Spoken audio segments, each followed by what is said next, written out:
This is One-on-One.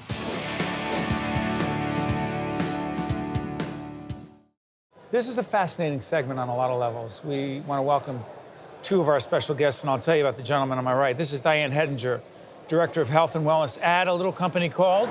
Prudential. Yeah, what do you guys do? I'm joking. I'm joking. And this is Thomas Chappell, who is a technologist at Prudential. And Thomas is working with Tyler because Thomas has a hearing issue, correct? That's correct, yes, I'm deaf. I've lost my hearing, yes. Okay, so this segment, as we were getting ready for it, what's so fascinating about it, we're talking at the Voice Summit. Thomas has a powerful voice.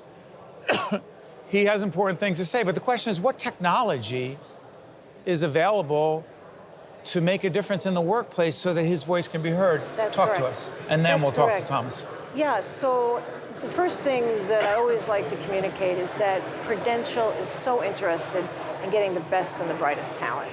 So we're always looking for the greatest talent that we can find, as any other corporation, to service our customers, to be successful for our shareholders and our stakeholders.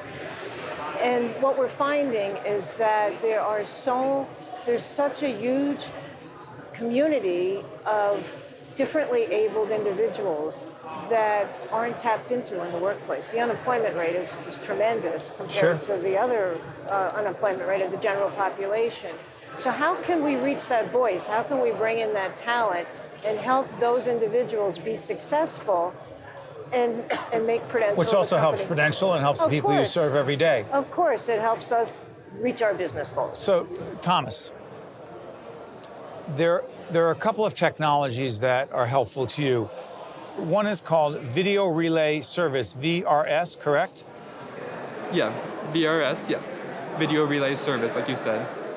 That's if I wanted to call an individual or if I wanted to call into a meeting, I'd have a screen that I could pull up on my iPad or an app where an interpreter will come up from a certain company. You have an account with that app, and so Prudential provides me with that. So I'd have a meeting with I could call into. It's also like FaceTime almost. So I'd have an interpreter appear on the app. The interpreter will call into the meeting for me and talk with the individuals who are in the meeting. They'll relay and interpret everything back and forth to me. So I feel like I'm in the room. What I'm curious about is how have you, Thomas, been able to participate in the Voice Summit? Right, so right now I'm using my phone to text back and forth with individuals. We're able to gesture back and forth sometimes. Sometimes I bring in an interpreter, will follow me around. They'll go around with me all day so I can talk to people, learn about different technologies. I'll use VRI as well, another technology, video remote interpreting. Right. That's where I can call and connect to an interpreter through a device. And they'll follow me, and I can speak directly to that interpreter. They can hear me on the iPad or whatever device I'm using. I can sign directly to them, and they'll speak to the individual who's also with me. It's like the same thing as having a real interpreter, but on technology. What about for the other folks at Prudential who are taking advantage, in a good way, of Thomas's input or engaged by Thomas? How do you do anything to help them be able to communicate as effectively as possible as they need to with someone who has a hearing issue?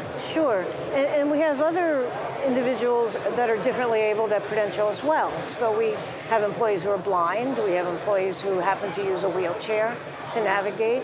So true diversity. True diversity, because many times we think of diversity as race or gender, etc. It's way more than that. It is way more than that, and as I said, there's 20% of the population of the U.S. are people that are differently abled. 20%, 1 out of 5. 1 out of 5. So and again, on my mantra, we want to have all individuals at Prudential to be able to contribute. As you can see, there's a lot to contribute. A lot to contribute.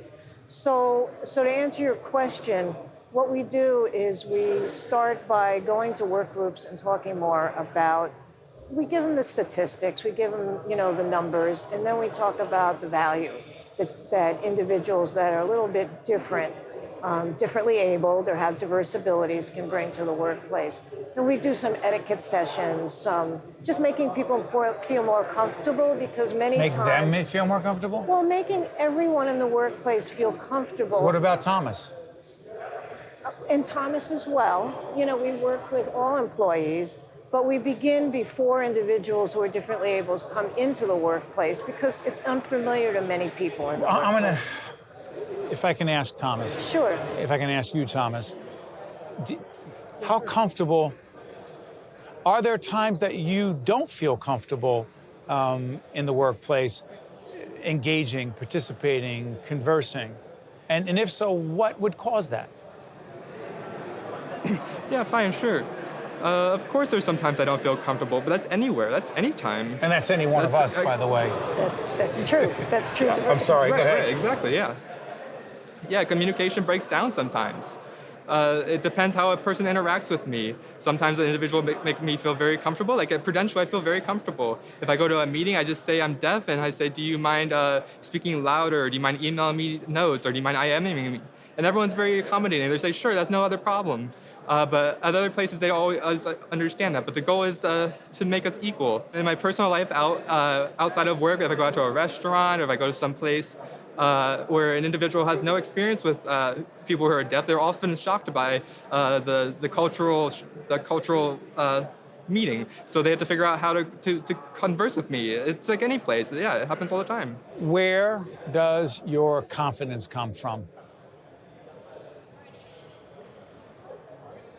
Well, really, I think a lot of it depends on you're comfortable. I'm comfortable in my comfort zone. Yeah, I'm just comfortable out of my zone. No. Growing up, where did your sense of confidence come from that you knew and you know you have a powerful voice that must be heard? It didn't happen by accident. Right, I noticed that when I was very young, I was going to deaf school. I was a student there, and I transferred and actually joined public school where I was mainstreamed. And I noticed I wasn't very shy. I was very active. I wanted to be involved with the other kids. So I would always make contributions then, and I gained the confidence, and ever since then I've been rolling.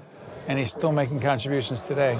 A lot of contributions. This has a personal impact on you too, doesn't it? It does. It means a lot to you personally. Yeah. Talk about that. It's my passion. It's Because? what I do. Because we have to value everyone. And so the more that we can do to show Thomas that he's valued and show other employees the value of everyone, no matter what their diversity is.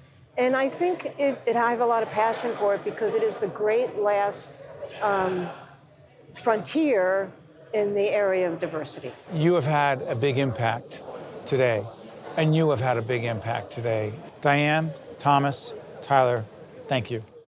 One-on-One with Steve Adubato has been a production of the CAUCUS Educational Corporation, celebrating over 25 years of broadcast excellence. Funding for this special edition of One-on-One with Steve Adubato at NJIT has been provided by NJIT, RWJ Barnabas Health, Delta Dental of New Jersey, Valley National Bank, Verizon, the law firm of Gibbons, P.C., and by Adler Aphasia Center. Transportation provided by Airbrook Limousine, serving the metropolitan New York, New Jersey area.